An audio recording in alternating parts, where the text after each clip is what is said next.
I'm the wife of a CEO. Don't lump me in with lowlives like you. When I got married and moved in with my mother-in-law, she dumped all the housework on me and treated me like a slave. I had a bad feeling the first time we met to announce our marriage. I could tell she adored her son and didn't seem too fond of me. However, as soon as she learned we needed to move closer to my husband's hometown for his job transfer, she became surprisingly friendly and kind. She then suggested we live together at my husband's family home. She talked about supporting me, making adjustments, and maintaining a healthy distance to live together comfortably. I appreciated the idea, and considering we wouldn't have to pay rent, I agreed to move in.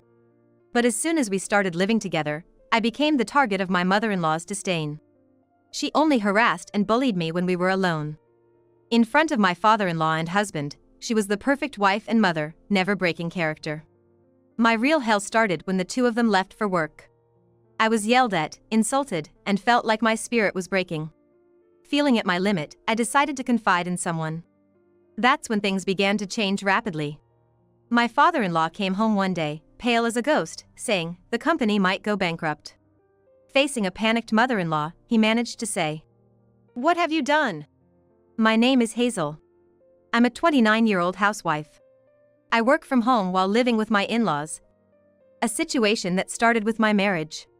I used to work hard in a full-time job, gaining knowledge and experience while enjoying a fulfilling life after graduating from college. I met Ian, my husband, at work. Though we were the same age and started the same year, our large trading company assigned us to different departments, so we didn't notice each other at first. However, a few years in, we ended up working on the same project and began working together as colleagues. Ian was an excellent salesperson. His friendly smile and lively way of speaking were great assets in sales, but it was really his personality that won people over. As we worked together, we got along well, going out for meals and drinks after work. Ian loved to eat, drink, and laugh, able to engage in both fun and serious conversations. Spending time together, we were drawn to each other, and after Ian asked me to be his girlfriend, we quickly started living together. Despite our busy schedules, living together allowed us to share our daily lives, support each other, and enjoy our time together. It was crucial for us to live in the same house, as being apart might have led to misunderstandings or forced efforts to spend time together, potentially ruining our relationship. So, when Ian was transferred and proposed to me, I felt we had to move together. The transfer was part of an expansion, with Ian and a team of elite employees sent to establish a new branch office. The distance to the headquarters would require a train ride, leaving our future uncertain, whether we'd return to headquarters or rise through the ranks at the new branch. At that time, I was working in the planning department at headquarters, with no chance of transferring to the new branch. That's exactly why Ian proposed at that time. Even if you continue to work at the headquarters, I want to make sure we're officially registered. Ian probably said that because he had a hunch that if it turned into just a long-distance relationship, we might end up splitting up. He wanted to make our relationship official, feeling that physical distance might not allow us to maintain what we had. So, I accepted Ian's proposal and decided to follow him. Honestly, I struggled with the idea of losing my current career. Still, I've always believed that no experience goes to waste, so I was able to think positively about diving into a new environment and situation. Luckily, people at my company understood my situation and arranged for me to work from home for a related company well in advance. This allowed me to plan the handover of my work with plenty of time to spare, and it seemed like there wouldn't be any major problems work-wise. Ian and I also needed to start moving towards our marriage. This included reporting to and greeting our parents, deciding on a new home, and registering our marriage along with all the related paperwork. We had to manage these tasks on weekends. My parents' home is about an hour's train ride from where we live now, and I went to report our decision to get married as soon as we had decided. My parents are still active in their jobs and tend not to interfere in their children's lives, including mine. They've always said, "Take responsibility for your own life and strive to live happily." While I trust that they would surely help if I were really in trouble, they usually don't expect anything from me and we barely communicate unless necessary. This might seem like a casual relationship, but it works well for our family. Therefore, when Ian and I went to announce our marriage, after a formal conversation, it turned into a normal meal together in a harmonious atmosphere and ended pleasantly. By the way, we don't wish to have a wedding ceremony. I don't yearn for bridal attire, and the thought of squeezing out time for preparations amidst our busy schedules makes me feel gloomy. Since most of the guests would likely be colleagues anyway, we concluded it wasn't necessary. When I told my parents this, they said, "Do as you wish," which was a relief. However, since there won't be a wedding ceremony, we'll need to find another time for both sets of parents to meet. Ian's family home is a bit far. Actually closer to our new place of work than our current home. It seems part of the reason Ian was chosen for the new project was because he's from that area. Ian's father runs a company, and my parents are also busy with work. With all our obligations, we decided to wait until things settled down before arranging a meeting with our parents. For now, we've successfully reported to my family. Next is Ian's turn. We decided to take an early train on our day off to visit Ian's family home. After the greetings, we planned to look around the area where the new branch office would be and then return home the same day. We'll focus on finding a new place to live when we have more time to dedicate to it. Guided by Ian, we arrived at a large single-family home. As I thought about this being the place where Ian grew up, I felt moved but also a bit nervous. Welcome back, Ian. Come in, please. Ian's parents welcomed us at the entrance. His mother was overflowing with joy at Ian's return. Being an only child, Ian was dearly loved as he grew up. I thought Ian's father looked like a businessman through and through. Dressed casually but with a straight posture and commanding presence. His gentle smile balanced his authoritative demeanor, suggesting he must be quite formidable in business. Once again, this is Hazel. Nice to meet you. Thank you for taking the time to see us today. We entered the house and sat down at the dining table, facing each other. Ian introduced me, talking about our upcoming marriage registration and the hustle of preparations. The conversation was mostly led by Ian's father, while his mother sat by silently, barely changing her expression. Given her reaction earlier, it seems likely that the idea of her son bringing home a marriage partner isn't exactly welcome. I've heard stories about mothers feeling like their sons are being stolen away. To be honest, this leaves me a bit uneasy. Next year, I'm gonna be transferred here. I'll let you know the details about the move once they're settled. Here? Does that mean you'll be staying for good? Where will you be working? When Ian brought up the transfer, his mother perked up, bombarding him with questions. It must be good news for her. Ian had moved out for college and stayed in that city for work, so his visits home were limited to a few times a year at best. She must be delighted at the thought of having her dear son closer and being able to see him more often. Then you might as well live here. Hearing this, his mother eagerly suggested.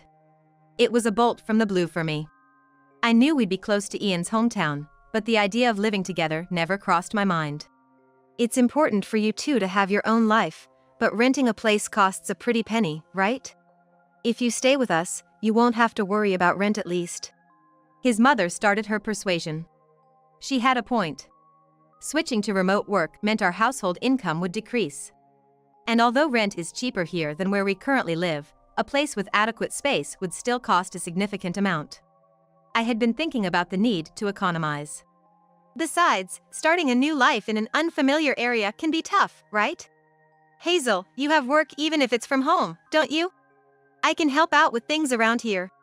I was taken aback to be suddenly called Hazel. I had thought she wouldn't even make eye contact with me before. You might be hesitant about living with in-laws, but fortunately, we have spare rooms and the house is spacious enough to maintain some distance. Indeed, in a house this size, there would be spare rooms. Hearing her mention maintaining some distance made me feel a bit more at ease. It's way better than being told to feel free to say anything because we're family. It's impossible not to be reserved, we're not really family. So no matter what's said, there's bound to be some level of courtesy. Ian's commute wouldn't be a problem, right? He could even use our car for it. Right? After his mother's words, I glanced at Ian, who pondered for a moment before responding. In terms of commuting, it wouldn't make much difference, car or train. From leaving the house to getting to the office, it's about 40 minutes. That means the commute time would be about the same as it is now. It doesn't seem like it would be too much of a burden. What do you think? Living here might be nice, his mother said, looking at Ian. Well, I don't have a problem with it, but... Then Ian glanced at me. Since it's his childhood home, it wouldn't be a problem for him. He seems to be considering my feelings, but phrasing it like that in this situation makes it seem like if I refused, I'd be the bad guy. Hazel might have a lot to think about, but let's adjust as we go along, shall we? We're not moving in right away, so we've got time to get things in order. If you have any requests, you can tell me through Ian, okay?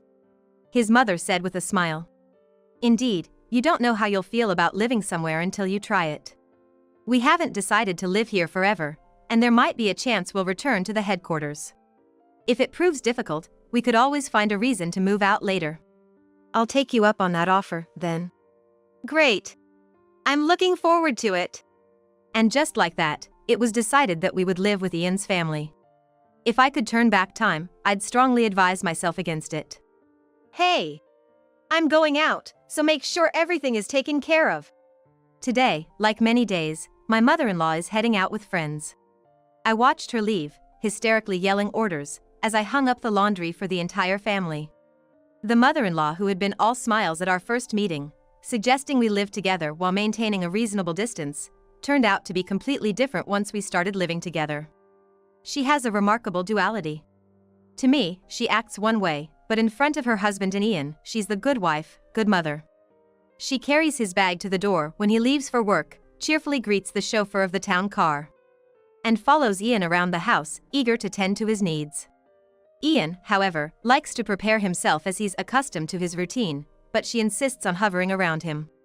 When Ian leaves, he always says, "This is fine. You don't need to see me off." A practice we've maintained since living together. Our work schedules slightly differed, and our mornings were hectic with preparation and chores, so we were content with just saying I'm off. Ian once mentioned feeling rushed if someone saw him off, so I make it a point not to follow him to the door. Despite Ian's protests, his mother follows him to the door and watches until his car is out of sight, satisfied only when her beloved son is safely on his way. Once back inside, she transforms. How long are you going to be washing those dishes, you slowpoke? There's laundry and cleaning to do. She hurls insults and spews out commands with a loud, intimidating voice. The first time I saw this side of her, I was genuinely shocked. I regretted agreeing to live together almost instantly. A daughter-in-law is just a slave. Take care of the house perfectly. Your little side job can wait. She dumped all the housework on me. I was prepared for some level of sharing chores, but I didn't expect everything to fall on my shoulders. Moreover, she nitpicks the chores I do, looking for faults like someone picking at the corners of a tightly sealed box, demanding I re-wash dishes or claiming the cleaning isn't up to her standards. However, her frequent outings were a slight relief, as they allowed me to work. I needed to align with business hours for my job, and disruptions were problematic. Yet, she belittles my work as just earning pocket money, getting furious if I prioritize it over household tasks. At first, I tried to stand up to her. The situation was far from what was initially promised, and it was she who offered support. So, I gathered my courage and addressed it, but she just kept yelling, "I'm the wife of a CEO. Don't lump me in with someone lowly like you. Don't get cheeky with me just because you're the daughter-in-law." The more I tried to communicate, the more she retaliated with tenfold intensity, making it unbearable to continue. Now, I find myself having no choice but to comply. I thought I had a decent tolerance for stress from my years of working, but this situation is crushing my spirit. Being constantly subjected to her hysterical malice makes me shrink back. What's incredible about my mother-in-law is her ability to never break character as the good wife, good mother. In front of her husband and Ian, they would never imagine her screaming at me. I've considered confiding in Ian many times. He would likely listen and, even if finding it hard to believe his mother's true nature, wouldn't ignore my concerns. Yet, condemning his mother is a difficult step to take, and I doubt he'd appreciate hearing his mother spoken ill of, given he sees her as a good mother. Even if Ian were to talk to his mother about stopping the harassment, I can hardly imagine her becoming docile afterwards. She might act meek in front of Ian, but who knows what would happen when it's just the two of us. The thought of her behavior escalating is terrifying. Even if we decided to move out, preparing for that would take time, during which I'd still have to stay here. And if it were decided that we're leaving together, I'd be branded the villain for sure. Anything could happen. But I'm reaching my limit. I might really break if this continues. After much thought, I decided to seek help from someone. One evening, my father-in-law came home looking distressed. What's wrong, dear? The company might be going under. What? How come? My father-in-law and mother-in-law were having this conversation while I was preparing dinner. And Ian, who had just returned home, sensed something was amiss and listened in. A major client just canceled their contract with us. Our company largely depended on that deal, so now. Why would they suddenly do that? Can't something be done? My mother-in-law was clinging to my father-in-law, asking desperately. The person in charge of the account was repeatedly late, and there were several errors in the contracts despite warnings. It seems things never improved. All that for this? That's terrible. Which company is it? Upon hearing the company's name from my father-in-law, Ian froze, looked at me, and said, Isn't that your grandmother's company? For a moment, it was as if time stopped in the house.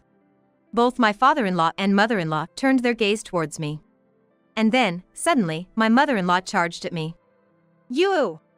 What have you done to our company? Getting cocky just because you're a slave. Hey, Mom! She grabbed my shoulder, continuing to hurl insults as usual. Ian, witnessing this behavior for the first time, tried to intervene, clearly shaken. I was just being honest about our living situation when my grandfather asked. I replied.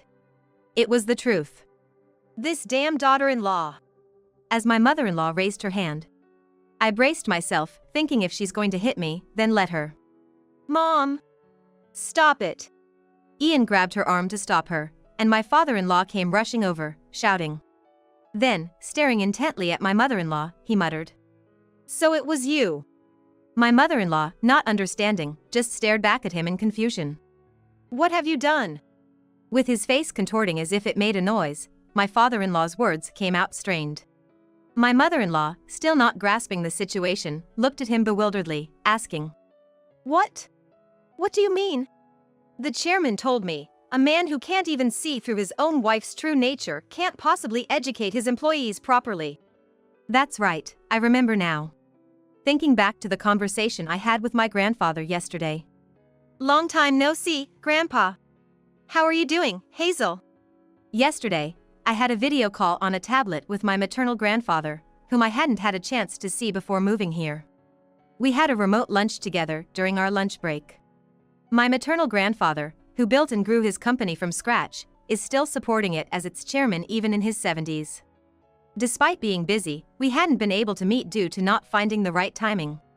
Congratulations on your marriage. I would have liked to see you in your wedding dress. I'm sorry, I wasn't really interested in having a wedding. You'll come back here sometimes, right? Let's go out for dinner with your husband. Yeah, I'll let you know when. So, how is it? Is everything okay over there? My grandfather asked because he was aware of the business dealings between his company and my father-in-law's company. When my marriage was decided, I informed my grandfather over the phone, and that's when it became clear. He figured it out from Ian's hometown, his last name, and the fact that his father runs a company. Back then, he had said that company's sales department is a bit off. That's why he told me. Keep the fact that our company, or rather, our relationship, a secret from the other party. They won't notice as long as you keep quiet since we have different last names. I'm a bit uneasy about trusting them. It's better to be unnecessarily cautious, but if anything happens, consult me right away. Indeed, or rather, unsurprisingly, my grandfather's intuition was correct. I had mentioned my grandfather's company to Ian, but not that it had any relation to his father's company. Ian was hands-off when it came to his parents' company, so he probably didn't know.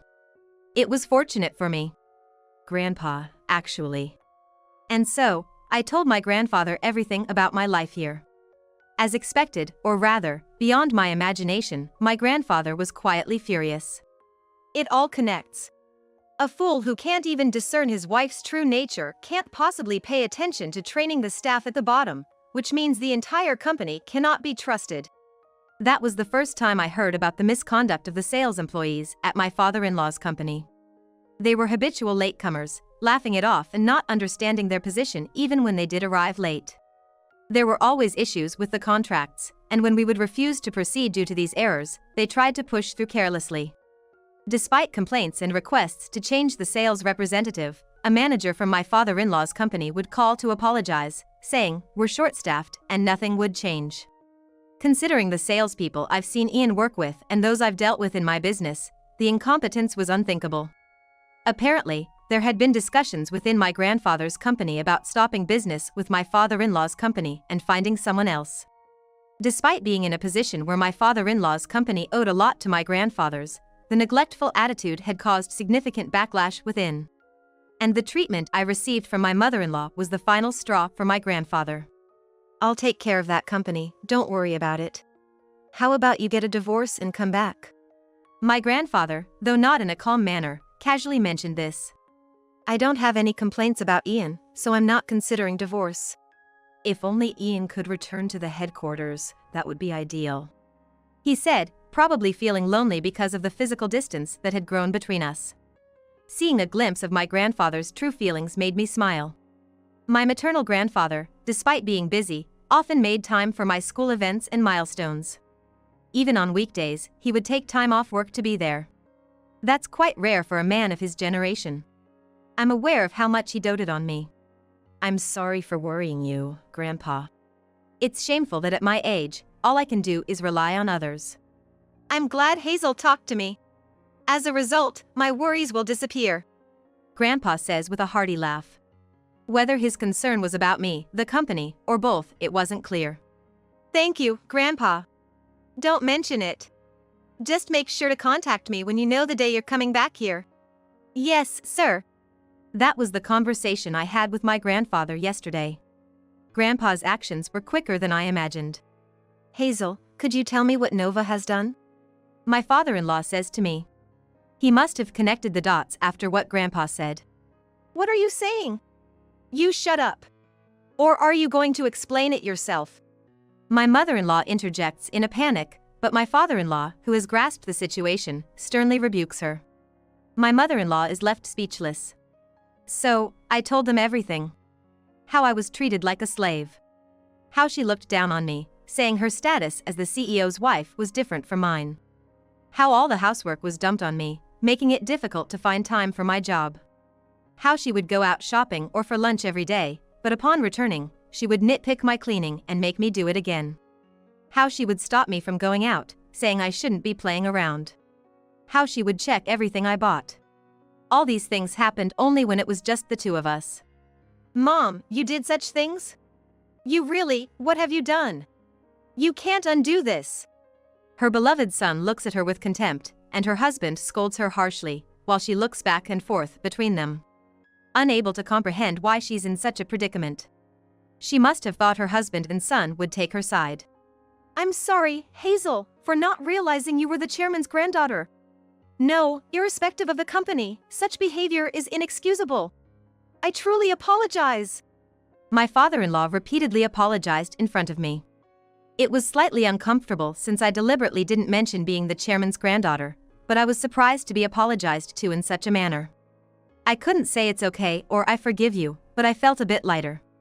Hazel, I'm sorry, I didn't notice either. Ian says, looking stunned.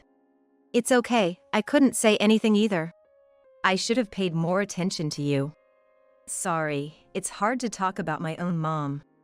My father-in-law and Ian both apologized to me, while my mother-in-law glares at us with a furious expression. Grinding her teeth and trembling with anger. She's irate that they're siding with me and that I'm the granddaughter of someone with higher status than her husband. Yet, not everything has been revealed. And father-in-law, my mother-in-law goes out shopping or for lunch every day. Did you notice the branded items piled up in the back room? Upon hearing my words, my mother-in-law's eyes widen in shock as she snaps at me. Why do you know that? Because you told me to clean every room. We're talking to father-in-law right now. Could you please be quiet for a moment? What? It may be presumptuous of me, but I think you should check the account balances and card statements. When I said that, my father-in-law turned on his heel to stand in front of my mother-in-law. Nova, bring your card and the family credit one here. He called out in a low voice. A tone I had never heard from him before. Why? To check. Well, I haven't used them so much, and, just bring them. How about later? Ian must be hungry too. Bring the cards now. She must have really not wanted to show them.